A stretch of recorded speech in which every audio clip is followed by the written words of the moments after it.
Hello everyone, welcome to learning forum. And आज की video में we will be doing the first chapter of our class 10th math syllabus, that is real numbers. So let us start. सबसे पहले we will be doing the number system. So number system में what is natural numbers. हमारा पहला है natural number का system जिसको हम represent करते हैं कैपिटल एन से। So natural numbers are all the countable numbers starting from 1. So 1 2 3 4 are natural numbers. Then comes the whole numbers represented by capital W. So whole numbers में हम zero को include कर लेते हैं, so that becomes a whole number. So zero and the natural numbers is our whole numbers. Then we have the integers. Integer is represented by Z, और इसमें हम आते हैं positive and negative both. So zero and all the positive and negative plus minus 1 plus minus 2, that would be our integers. Then we come to our rational number, that is Q, which is the rational number is represented by Q, and इसको हम लिखते हैं P by Q के form में. Means any number which we can write in the form of P by Q, where P and Q are integers. Means P and Q integers होंगे, उनको हमने P by Q के form में लिखा, और Q should not be equal to zero, means the denominator should not be equal to zero. Then उसे हम कहते हैं rational number. Then we come to irrational number. So irrational number is Q dash. So Q dash is all the surds, all the non-terminating, non-recurring numbers. Means all those numbers which we cannot write in the P by Q form, or which are in the form of surds, means which are in some square root form or cube root form. We cannot take out them outside the square roots और cube roots. वो हमारे irrational number होंगे. या फिर ऐसे number जो ना ही terminate हो और ना ही खत्म हो. नॉन टर्मिनेटिंग का मतलब है that they will not and, उनका कोई एंड नहीं है, वो कंटिन्यू होते ही रहेंगे ऑन. और नॉन रेकरिंग का मतलब ये है कि वो कोई पैटर्न में रिपीट भी नहीं करेंगे. जैसे कि फॉर एग्जांपल अगर मैंने 1/3 लिखा, तो ये 1/3 रैशनल होगा कि इर्रेशनल होगा. 1/3 को हम लिख सकते हैं 0.33333 and it will keep continuing. So ये दिखा रहा है कि ये रिपीटिंग है, तो दिस इज अ रेकरिंग. लेकिन कोई ऐसा नंबर जो रिपीट ना करे कोई पैटर्न में, उसे हम कहेंगे नॉन रेकरिंग. और नॉन टर्मिनेटिंग का मतलब है कि ये एंड भी नहीं हो रहा, ये कभी खत्म नहीं होगा, तो इसे कहते हैं नॉन टर्मिनेटिंग. तो ऐसे नंबर जो ना ही टर्मिनेट करे और ना ही रिपीट करे, वो हमारे इर्रेशनल नंबर का पार्ट बनते हैं. Then we have the real numbers which is our topic. So real numbers में सारे नंबर्स आ जाएंगे जो रैशनल भी हैं और जो इर्रेशनल भी हैं. So real numbers is nothing but the inclusion of all the rational as well as the irrational number. तो जो P by Q के फॉर्म में लिख सकते हैं वो भी, और जो हमारे P by Q के फॉर्म में नहीं आएंगे, जो सर्ड्स हैं, नॉन टर्मिनेटिंग, नॉन रेकरिंग, वो भी इंक्लूड होंगे. तो इस वेन डायग्राम के थ्रू आप देख सकते हैं कि सबसे अंदर है हमारा नेचुरल नंबर्स, जिसमें सिर्फ 1 2 3 4 लाइक काउंटेबल नंबर्स होते हैं. देन उसमें जीरो इंक्लूड कर दिया तो हमारा होल नंबर्स आ गया. Then we have the integers including the negative ones also. Then we have the rational numbers जिसमें ये सब इंक्लूडेड हैं and the P by Q form. Then we have the irrational number जो अलग है, जिसमें हम non terminating, non recurring and surds लेंगे. And then we have this whole thing as a real number including all. ठीक, तो real number is a bigger concept जिसमें ये सारे इंक्लूड होते हैं. ठीक है, अब हम आते हैं अपने एक थ्योरम पे विच इज़ वेरी इंपॉर्टेंट, जिस पे बेस्ड हम अपना आगे पढ़ेंगे. तो the theorem is fundamental theorem of arithmetic. So ये थ्योरम क्या कहता है? Fundamental theorem. The theorem states that every composite number can be expressed as a product of primes, and this factorisation is unique apart from the order in which prime factors occur. तो ये जो fundamental theorem of arithmetic है वो ये कह रहा है कि हर कॉम्पोजिट नंबर को हम लिख सकते हैं as a product of primes, और ये फैक्टराइजेशन जो है वो यूनिक होगी एक्सेप्ट फॉर द ऑर्डर. तो ये कुछ वर्ड्स हैं जो आपको समझने हैं. सबसे पहले हम बात करते हैं अपने कॉम्पोजिट नंबर की. इस थ्योरम का कहना है कि हर कॉम्पोजिट नंबर को हम लिख सकते हैं as a multiple of primes, और ये जो प्राइम्स मिलेंगे प्रोडक्ट की फॉर्म में, ये यूनिक होगा. इसके अलावा हमको कोई और प्राइम्स नहीं मिलेंगे. हो सकता है इसका ऑर्डर अलग हो, ऑर्डरिंग अलग हो सकती है, लेकिन हमें जो प्राइम नंबर्स मिलेंगे as a factor of this, it will be unique. तो सबसे पहले देखते हैं कि प्राइम नंबर्स क्या होते हैं हमारे. So what are our prime numbers? So prime numbers are those numbers which are divisible by 1 and itself. जो खुद से divisible हो या 1 से होंगे वो हमारे prime numbers. Example 2, 3, 5, 7 ये सब हमारे prime numbers हैं. फिर आते हैं हमारे composite numbers. So what are composite numbers? Composite numbers वो होते हैं which are divisible by more than 1 and itself. Means और भी prime numbers ऐसे होंगे जिनसे वो divisible होंगे.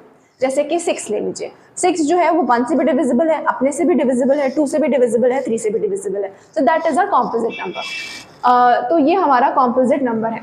तो हमारा अरिथमेटिक थ्योरम कहता क्या है कि अगर हम कोई कॉम्पोजिट नंबर को ले, इस कॉम्पोजिट नंबर को we can write as a product of prime numbers. इस 6 को हम लिख सकते हैं 1 इंटू 2 इंटू 3, ये हमारे प्रोडक्ट ऑफ प्राइम नंबर्स है। And these numbers, this is called factorization also, है ना, product of prime numbers is factorization. और ये जो हमें प्राइम नंबर्स मिलेंगे दे आर यूनिक, मतलब इनके अलावा कोई और तो तुम्हें प्राइम नंबर नहीं मिलेगा, राइट और इनका ये numbers are unique except for the ordering. Ordering change कर सकते हैं हम, इसको 1 2 3 लिख सकते हैं, 1 इंटू 2 1 इंटू 3 इंटू 2 भी लिख सकते हैं, और इसको 3 इंटू 2 इंटू 1 भी लिख सकते हैं, ठीक। सो ये है हमारे ये हमारा थ्योरम कहता है, ठीक। अब इस थ्योरम का एप्लीकेशन क्या है? ये थ्योरम लगता है हमारे HCF और LCM को कैलकुलेट करने में, ये हमारा HCF और LCM को कैलकुलेट करने में लगता है।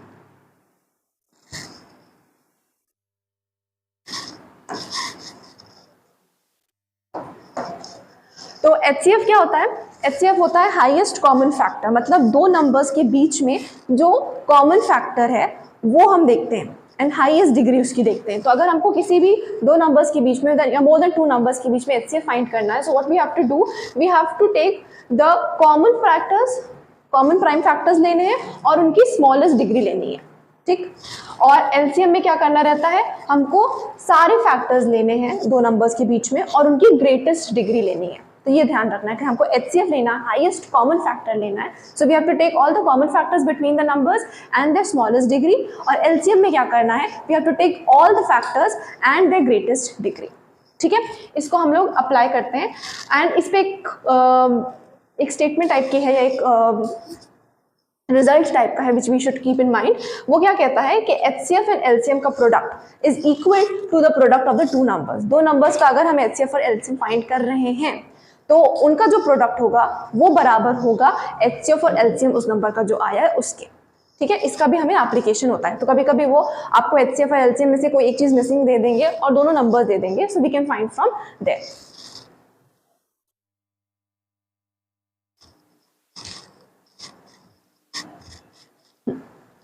चलिए इसके साथ अब हम बढ़ते हैं। ये हमारा कॉन्सेप्ट है, रियल नंबर का कॉन्सेप्ट इतना ही है। अब इस पे बेस्ड क्वेश्चंस जो है उसको हम लोग कवर करने की कोशिश करते हैं। Okay, these are all very important questions in the sense के ऐसे क्वेश्चंस आप एक्सपेक्ट करिए एग्जाम में आने के चांसेस लाइक गारंटीड है कि क्वेश्चंस आएंगे इसमें से, ठीक है। First chapter is very important और you can expect these questions in your exam definitely. तो पहला क्वेश्चन कहता है check whether 4 to the power n can end with digit 0 for any natural number. तो वो कह रहे हैं कि हमें चेक करना है कि 4 की power n, 4 to the power n कोई भी नंबर लें तो ये number 4 to the power n will end with 0, मतलब 4 टू द पावर n की वैल्यू हमें 0 मिलेगी लास्ट में, उसका डिजिट जो है वो 0 होगा। That we have to check.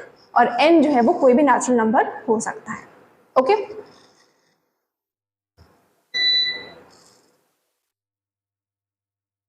तो अगर आपको कोई भी number if a number has to end with digit 0, that we have to keep in mind कि उसके फैक्टर्स जो हैं उस नंबर के फैक्टर्स 2 और 5 होने चाहिए, तब जाके वो एंड होगा digit with the digit 0 in the end.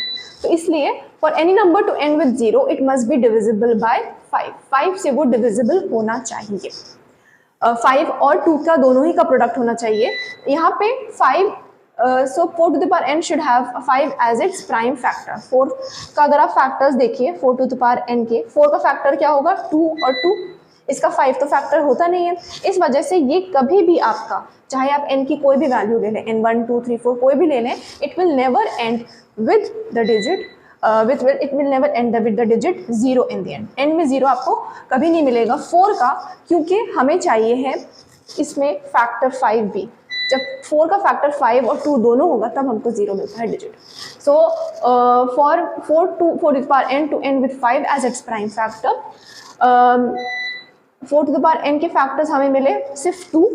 So by the fundamental theorem of arithmetic there is no other prime factor. अगर हमें 4 के फैक्टर्स 2 और 2 मिले, इसका मतलब we can not have any other factor other than 2 और इस वजह से यूनिकनेस प्रॉपर्टी की 4 will never have 0 as the digit. Okay, let us start with the next question. So question number 2 is saying explain why this number and this number are composite numbers. ठीक है, हमको explain करना है. तो explanation का मतलब है ये हमको समझाना है कि ये कॉम्पोजिट नंबर है, हमको कुछ मैथमेटिकली प्रूफ करके नहीं दिखाना है. ठीक है, क्वेश्चन क्या पूछ रहा है that is also very important. पहले वाले क्वेश्चन में हमें चेक करना था, मतलब कि ये होगा कि नहीं होगा वो हमको चेक करके बताना है. यहाँ पे हमको बताना है कि ये कॉम्पोजिट नंबर होगा, एक्सप्लेन करना है. ये है इसका मतलब है, इसको एक्सप्लेन करना है हमको. ठीक है, तो आप पहला नंबर देखिए.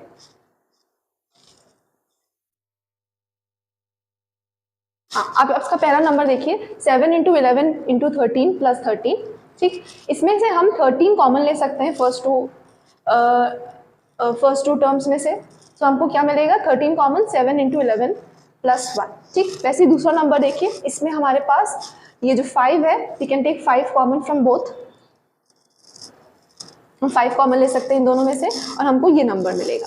अब आप इन दोनों नंबर्स को देखिए तो these are actually the product of 13 into this number. ये जो ब्रैकेट्स में दिया एक नंबर है, 13 एक नंबर है और 1 तो होता ही है. वैसे ही ये वाला देखिए तो यहाँ पे 5 है, दिस इज 1 होल नंबर और 1. So this has factors apart from itself and 1. और भी एक फैक्टर है इसका 5 इन दिस केस और यहाँ पे 13. So this is a number, this is a composite number which has factors other than 1 in itself. और भी prime numbers इसके factors हैं. Therefore, this is a composite number containing prime numbers as its factors. ठीक है, तो ये हमारा एक composite number हो गया. तो हमने कैसे दिखाया कि ये 3 नंबर का प्रोडक्ट है. यहाँ पे भी हमने दिखाया कि it is a product of 3 numbers. इस वजह से ये एक composite number है. Okay, let's move to the next question. The next question कह रहा है we have to find the HCF and LCM of x to the power 3 and y square and xy.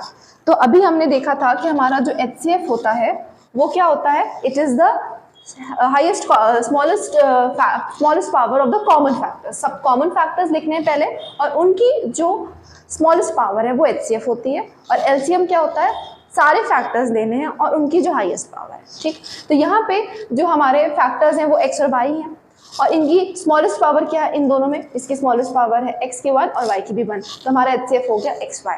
और अगर हम LCM की बात करें तो हमें सारे फैक्टर्स लेने हैं, सारे फैक्टर्स भी xy हैं और यहाँ पे इनकी हाईएस्ट पावर क्या है, x की पावर है 3 और y की पावर है 2. So this is our HCF and LCM of these 2 numbers. ठीक है, तो ये हमको याद रखना है और इससे हम निकाल सकते हैं. नेक्स्ट क्वेश्चन इसी से रिलेटेड, ये हमने अलजेब्रिक लिया था, यहाँ पे हम नंबर से लेते हैं. तो हम HCF और LCM 2 से ज़्यादा नंबर्स का भी फाइंड कर सकते हैं, इसलिए हमने यहाँ पे क्वेश्चन लिया है 48, 72 एंड 108. तो अब हम क्या करेंगे, इसमें इन सब के पहले फैक्टर्स देखेंगे. 48 के फैक्टर्स हैं हमारे 2 की पावर 4 इंटू 3 की पावर 1. 72 का है ये 2 to the power 3 into 3 to the power square और 108 का है 2 to the power 2 and 3 to the power 3. अब HCF में क्या करना है, कॉमन फैक्टर्स लेने हैं. कॉमन फैक्टर्स क्या है, 2 और 3. इनकी स्मॉलेस्ट पावर, तो इसमें सबसे स्मॉलेस्ट पावर 2 की क्या है 2 और इसमें 3 की सबसे स्मॉलेस्ट पावर क्या है 1. तो ये हमारा हो गया HCF. और 2 की पावर 2 इंटू 3 की पावर 1 विच इज 12. अगर हम LCM पे आए तो LCM होता है हमारे सारे फैक्टर्स क्या है 2 और 3 ही हैं, तो उनको लिखा और उनकी हाईएस्ट पावर. तो 2 की हाईएस्ट पावर है 4 और 3 की हाईएस्ट पावर है 3. So that is our LCM. इनको मल्टीप्लाई कर लेंगे तो हमें ये मिलेगा 432. So this is our HCF and LCM. Okay, अब आगे बढ़ते हैं. अब इसमें एक क्वेश्चन आते हैं जो होते हैं word problems. Means first we have to identify कि ये HCF निकालना है इसमें कि LCM निकालना है and then we have to solve. तो हमें वर्ड प्रॉब्लम्स जो हैं वो इंपॉर्टेंट होते हैं. दे कैरी थोड़े ज़्यादा मार्क्स, 4 या 5 मार्क्स के क्वेश्चन में आप ऐसे एक्सपेक्ट कर सकते हैं एक आएगा. तो question says Anita, Suneha and Rajiv start preparing cards. In order to complete one card, they are taking 10, 16 and 20 minutes. If all of them started together, after what time they start preparing a new card together? तो वो कह रहे हैं कि 3 लोगों ने card prepare करना start करा साथ में. अलग अलग टाइम लग रहा है. पहले इंसान को लग रहा है 10 मिनट्स, दूसरे को 16 मिनट्स और तीसरे को 20 मिनट्स एक कार्ड प्रिपेयर करने में. वो कह रहे हैं कि आफ्टर हाउ मच टाइम जो है वो लोग साथ में कार्ड प्रिपेयर करना फिर से शुरू करेंगे. मतलब कितने टाइम के बाद वो एक ऐसे पॉइंट पे आएंगे जहाँ पे वो एक साथ फिर से कार्ड को प्रिपेयर करना स्टार्ट करेंगे. तो जब हम, इसका मतलब है we have to find a number after some time, means after some time वो कौन सा टाइम आएगा. तो we have to here what we have to find, we have to find the least common multiple, we have to find the LCM here. Okay, so हमें यहाँ पे LCM find करना है. तो एलसीएम के लिए क्या करना पड़ेगा, इन सबके फैक्टर्स लिखेंगे, सारे फैक्टर्स लिखने हैं. ठीक है, तो 10 का फैक्टर है 2 और 1, 16 का है 2 की पावर 4, 20 का है 2 की पावर 2 इंटू 5. और एलसीएम के लिए क्या करना है, सारे फैक्टर्स की हाईएस्ट पावर लिखनी. सबसे पहले सारे फैक्टर्स लिख लेते हैं. 2 और 5 है सारे फैक्टर्स, और इनकी हाईएस्ट पावर है 2 की 4 और 5 की है 1. सो इसको मल्टीप्लाई कर लेंगे तो 80. इसका मतलब कि 80 मिनट्स के बाद, after 80 minutes they will be at a point जब वो फिर से कार्ड साथ में सब करना स्टार्ट करेंगे. ठीक है, तो ये है हमारी word problems. Word problems are important. इस पे और भी क्वेश्चन इसी तरह से रिलेटेड पूछ सकते हैं. आपको आइडेंटिफाई करना है कि इसमें एचसीएफ निकालना है कि LCM, and then you have to solve. Okay, next question which is very important, मतलब ये तो आना ही है, मतलब गारंटीड 100% आएगा question. We have to prove that √5 is irrational. ठीक है, तो प्रूविंग वाला क्वेश्चन बहुत ही इंपॉर्टेंट होता है इस सेंस में कि आपको स्टेप्स बहुत अच्छे से याद होने चाहिए. आंसर तो पता ही है, स्टेप्स जो है वो बहुत इंपॉर्टेंट होते हैं. हर चीज़ का रीजनिंग देना बहुत इंपॉर्टेंट होता है. तो इसको हम कैसे करेंगे, तो इस क्वेश्चन को करने के लिए we go by the method of contradiction. तो कॉन्ट्राडिक्शन का मतलब होता है जो चीज़ हमको प्रूफ करनी है हम उसका ऑपोजिट ट्रू मानते हैं. तो हमको यहाँ पे प्रूफ करना है कि √5 is irrational, so we are going to assume that it is rational. ठीक, so we are going to assume that √5 is rational. अगर ये रैशनल है तो हमने रैशनल नंबर की डेफिनेशन देखी थी, वो क्या होती है, that it can be written in the form of p/q. अगर ये p/q के फॉर्म में लिखा जा सकता है तो इसका मतलब हम इसको ऐसे लिख सकते हैं, √5 इक्वल्स टू p/q. और पूरी स्टेटमेंट हमने लिखी कि √5 q should not be equal to 0 और p एंड q क्या है, को प्राइम्स है.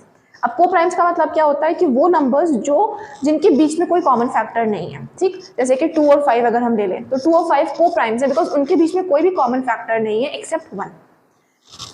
सो p और q को प्राइम, इसका मतलब है कि ये जो नंबर हमने लिखा है, जो फ्रैक्शन हमने लिखा है, it's in its reduced form. ठीक, अब क्या करेंगे, अब अंडर रूट को हटाने के लिए स्क्वायर कर दिया और यहाँ से हमने p को सब्जेक्ट बना लिया. तो इसका मतलब क्या निकला यहाँ से कि p² इज डिविजिबल बाय 5 है ना. इसको हम लिख सकते हैं, इसको हम लिख सकते हैं ना, p² bye 5 equals to q². इसका क्या मतलब है, p जो है वो 5 से डिविजिबल है क्योंकि हमारा q जो होता है वो इंटीजर है. तो अगर p² 5 से डिविजिबल है तो p भी 5 से डिविजिबल होगा. अगर कोई एक नंबर का स्क्वायर डिविजिबल है 5 से, मतलब कि 25 अगर 5 से डिविजिबल है, 25 इज अ स्क्वायर ऑफ 5, तो 5 भी तो डिविजिबल होगा 5 से.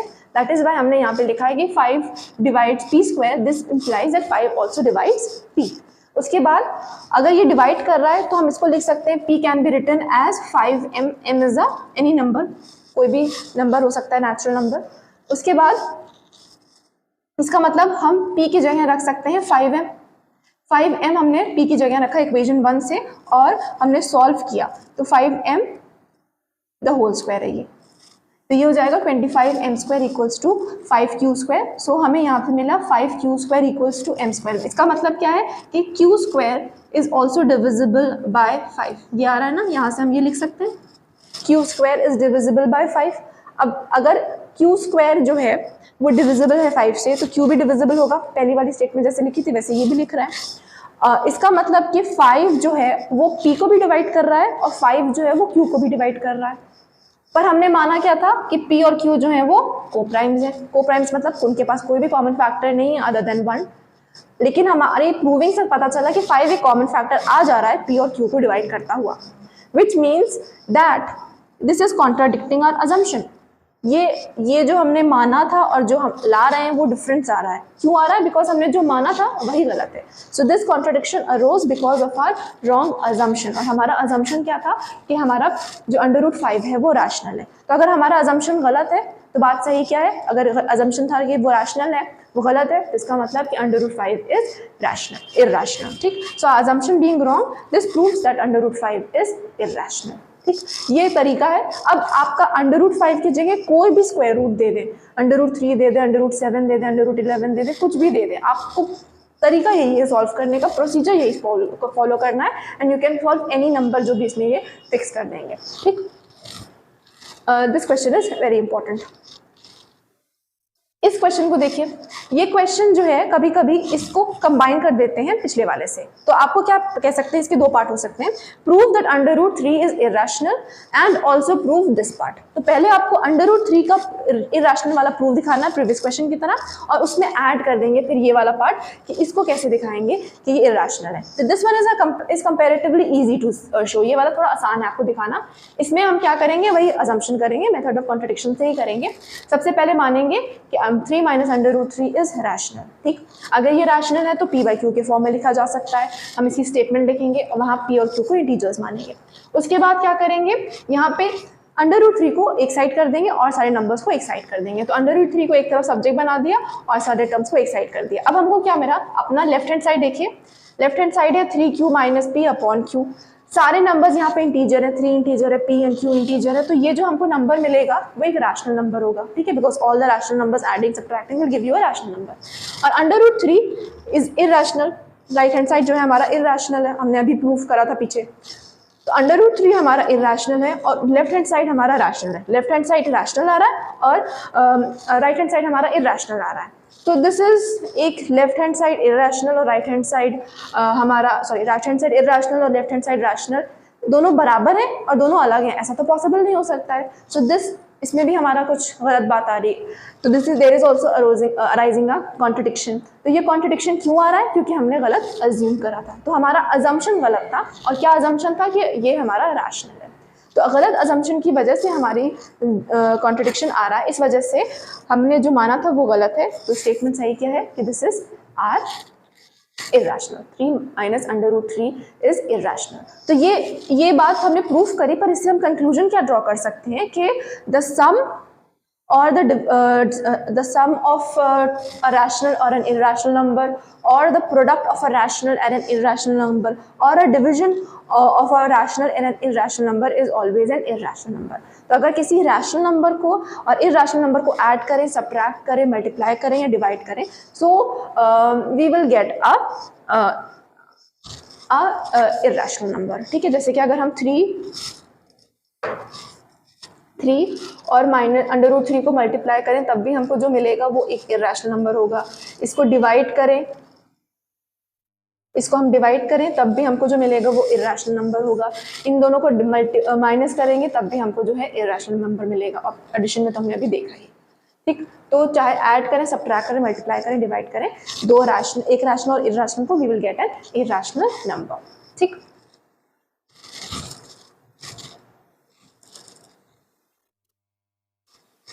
okay, so that's all for this video then. So all the important topics and the concepts related to real numbers we covered in this video, and in this video we tried to cover it in a very short form ताकि आपको एक revision के perspective से और overall overview मिल जाए about the first chapter of our real numbers. Okay, that's all for this video then. We will meet soon again. Till then, take care and Jai Hind.